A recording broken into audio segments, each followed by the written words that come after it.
Manu, and I'm back with day 2 of our orca whale gesture drawings. So today I'm going to be working with my students on creating their final drawing and also beginning to paint it. So my students know that they can choose to make a combination picture using any of these photo references that are here, and they can add their own elements that are not actually in the picture.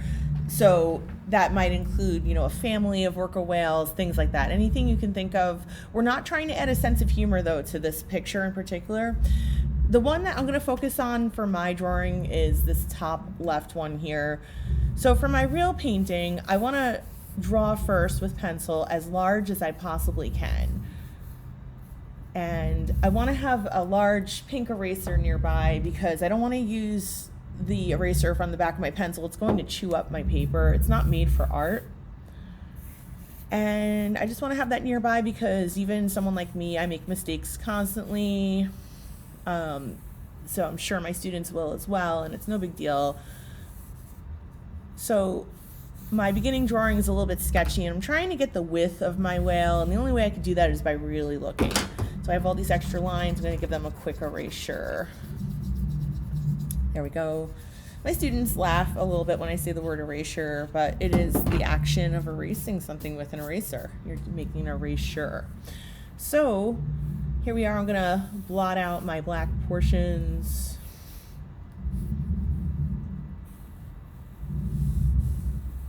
And what I want to do is really capture the splash. So if you look at all of these pictures, you're going to notice that the splash is very prominent.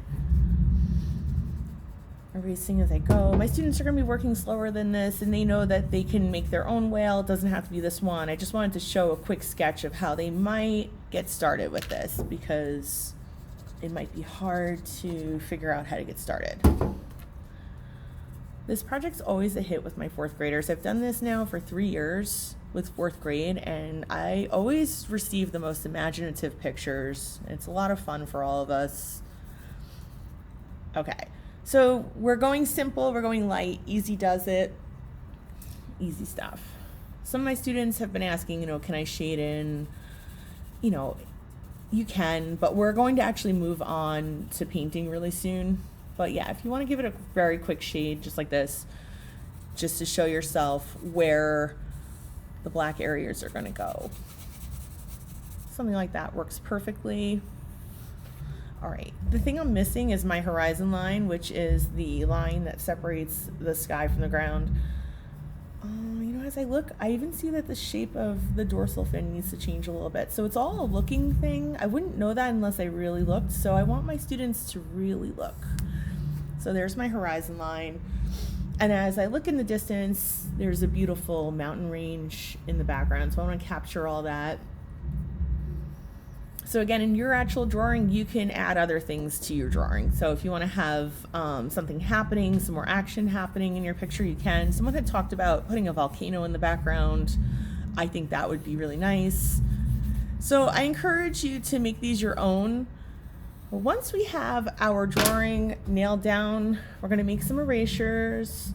Just get it really nice and neat. So even mine needs some erasures. And I'm just kind of marking where the reflection is going to hit the water. And now what I'm going to do, I'm going to get rid of all of my eraser shards that are all over my picture here.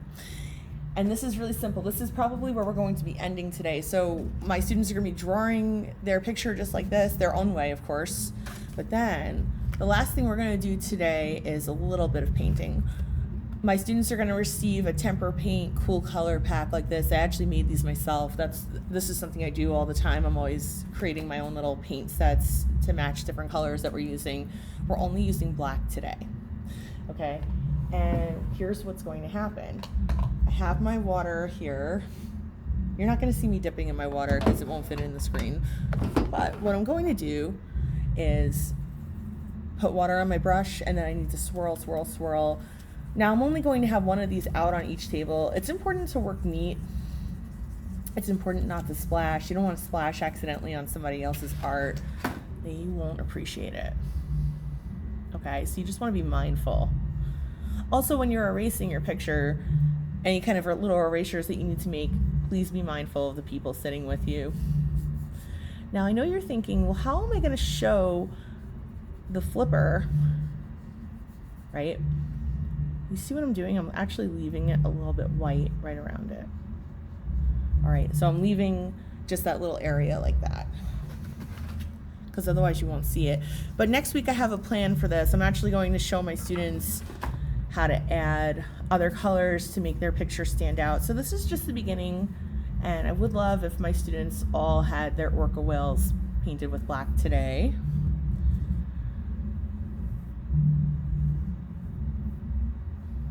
And I'll just show you a few more tips as you're painting.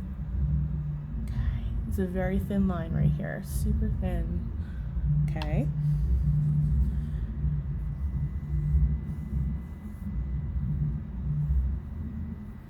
If you see little things that could be fixed up as you go, of course you can fix them up. You don't have to keep your mistakes, you can edit them. So that little area, don't worry about it. Next week when we do the ocean, I'm going to edit that out. When I paint my ocean, I'm going to paint right over that, so you won't even see it. So if you have little mistakes, you could do the same as me. I'm going to encourage you all to do a second coat of black. So once you have your first coat, you're going to move on right away to your second coat.